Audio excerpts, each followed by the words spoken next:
It's a bright new day in Comet Hills, and little Akosua is on a big mission. Today, I'm cooking all by myself.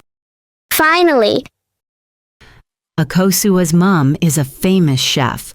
Her kitchen always smells like magic. One day, I'll make people happy with my food too. She's been watching, learning, even taking secret notes. Today, I'm making pancakes with a twist. Let's see what surprise Akosua is cooking up.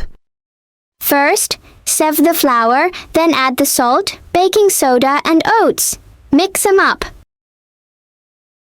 Now in another bowl, pour in the milk, honey, and eggs. Stir, stir, stir. Time to bring them together. Mix, mix, mix.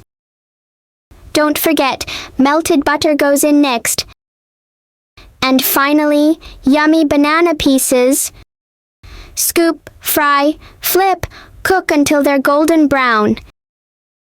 And now, the delicious pancake twist, ready to eat with your favorite toppings. Cooking is magical. See you next time. Cooking is magic with Akosua. You can find all my recipes in the book and my special recipe pack. See you next time.